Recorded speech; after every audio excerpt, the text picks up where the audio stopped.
제56강입니다. 진의 아닌 의사표시입니다. 107조 얘기하겠습니다. 앞서 의사와 표시의 불일치 첫 번째 형태가 되겠습니다. 갑이 을한테 의사표시를 할 때 갑을 표의자라고 말하고 을을 상대방 이렇게 말한다 그럴 때 갑이 을의 마음을 떠보기 위해서 마음에 없는 얘기를 했다는 얘기입니다. 아까 보았듯이 땅을 팔 의사도 없으면서 내가 너한테 2억 원의 땅을 팔겠다. 을의 마음을 떠보느라고. 이랬을 때 만약에 을이 그래 내가 살게 그러면은 원칙적으로 을이 그걸 몰랐다면 그러니까 마음에 없는 소리를 하는 걸 몰랐다면은 유효입니다. 원칙 유효 예외 무효입니다. 미리 말합니다.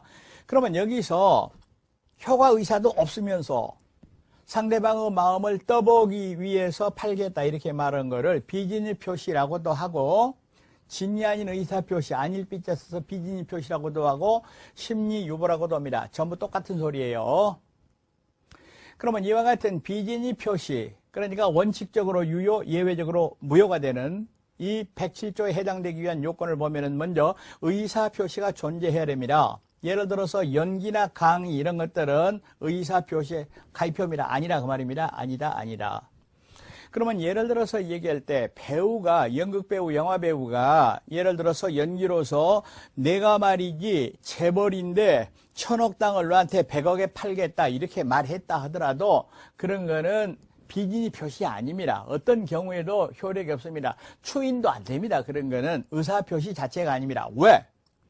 의사표시가 되려면은 효과의사가 있어야 되는데 연기나 강의에는 효과의사 자체가 없어.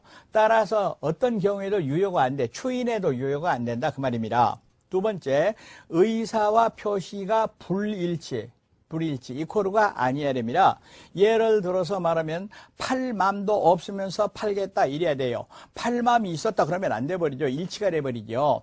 2억 원에 팔겠다 이렇게 말했다. 근데 사실은 3억을 받으려고 그랬다. 이런 게 이제 의사와 표시가 불일치하는 겁니다. 그런데 특정한 내용의 의사를 표시할 생각이었다면 그것이 진정으로 바라는 것이 아니라 하더라도 다시 한번 얘기합니다. 특정한 내용 의사를 표시할 생각이었습니다. 동그라미가 지금 효력 얘기 아닙니다. 진정으로 바라는 바는 아니었다라 하더라도 이거는 비진이가 아니라 진의가 되어버린다. 그대로다 그 말입니다. 그러면 예를 들어서 얘기할 때 폭력배한테 협박을 받았던 겁니다. 적어도 나는 이 땅을 3억을 받아야 되는데 협박에 못 이겨서 2억에 팔기로 했습니다. 그게 궁극적으로 진정으로 바라는 3억이 아니라 하더라도 그거는 의사와 표시의 일치가 되어버린다 그 말입니다. 일치가 되어버린다 그 말입니다.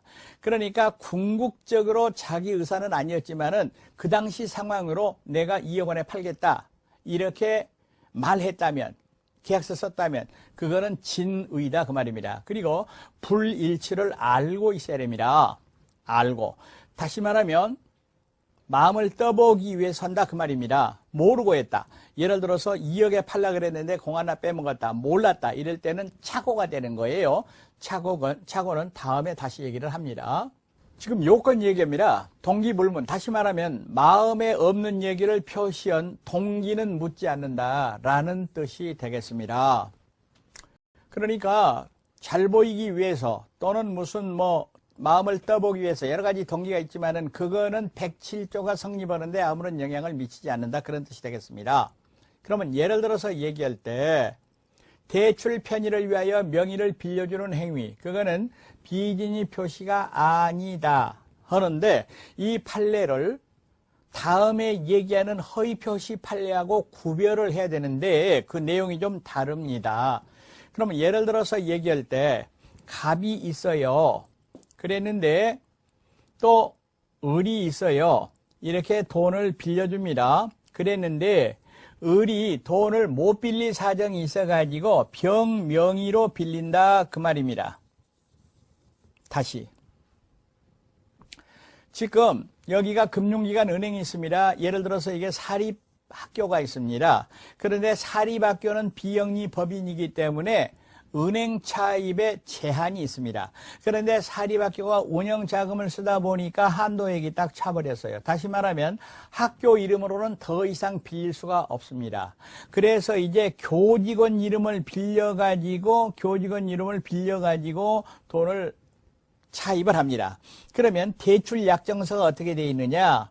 대출해 준 사람 은행하고 교직원 명의로 이렇게 돼가지고 대출 약정서를 쓴 거예요. 그러면 이 말이 무슨 말이냐면은 병은 갑한테 돈을 빌렸지만은 사실은 자기가 빌린 거 아니고 학교가 빌렸는데 명의만 빌려줬다, 그런 뜻이 되겠습니다. 그런데 만약 병이 은행에 출두해서 대출